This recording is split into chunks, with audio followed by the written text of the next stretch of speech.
Uppittu is ready to serve.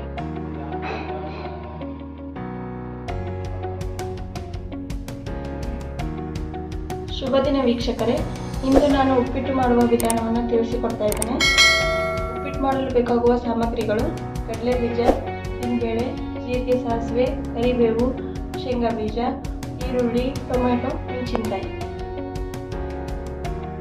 ಸ್ವಲ್ಪ ಎಣ್ಣೆ ಹಾಕ್ಕೊಂಡು ಮೀಡಿಯಂ ಫ್ಲೇಮಲ್ಲಿ ಒಲೆ ಹಚ್ಕೊಳ್ಳಿ. ಎಣ್ಣೆ ಕಾದ್ಮೇಲೆ ಸ್ವಲ್ಪ ಜೀರಿಗೆ ಸಾಸಿವೆಯನ್ನು ಹಾಕಿ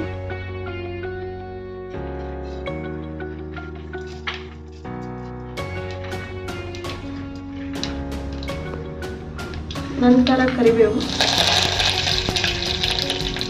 ಉದ್ದಿನಬೇಳೆ, ಕಡಲೆಬೇಳೆ, ಶೇಂಗಾ,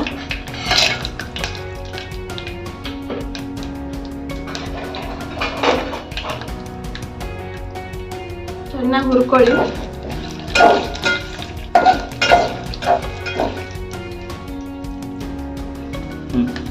ಶೇಂಗಾ ಸ್ವಲ್ಪ ಚೆನ್ನಾಗಿ ಹುರ್ಕೊಂಡ್ಮೇಲೆ ಈರುಳ್ಳಿ ಹಾಕ್ಕೊಳ್ಳಿ, ಟೊಮೊಟೊ,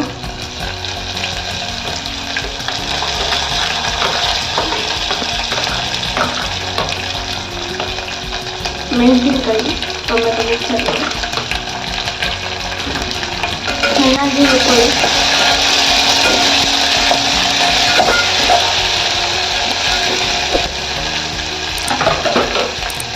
ಟೊಮೆಟೊ ಸ್ವಲ್ಪ ಬೇಗ ಸ್ಮ್ಯಾಶ್ ಆಗಬೇಕಂದ್ರೆ ಸ್ವಲ್ಪ ರುಚಿಗೆ ತಕ್ಕಷ್ಟು ಉಪ್ಪು ಹಾಕ್ಕೊಳ್ಳಿ.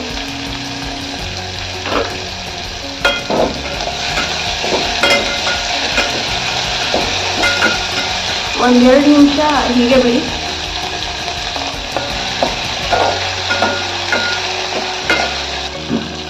ಸ್ವಲ್ಪ ನೀರನ್ನು ಹಾಕ್ಕೊಳ್ಳಿ.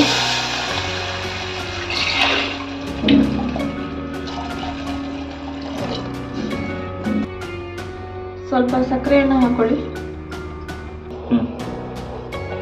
ಇದು ಕುದಿಯೋ ತನಕ ಬಿಡಿ. ಉಪ್ಪಿಟ್ಟು ನೀರು ಚೆನ್ನಾಗಿ ಕುದೀತಾ ಇದೆ, ತರಕಾರಿ ಎಲ್ಲ ಬೆಂದಿದೆ. ಈಗ ರವೆನ ಆ್ಯಡ್ ಮಾಡ್ಕೊಳ್ಳೋಣ. ಸ್ವಲ್ಪನೇ ಹಾಕೊಳ್ಳಿ.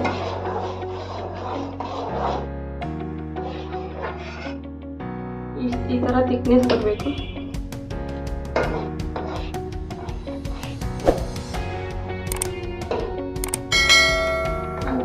ಈ ಥರ ಎಲ್ಲ ಮಿಕ್ಸ್ ಮಾಡಿಕೊಂಡು ಹಚ್ಕೊಳ್ಳಿ.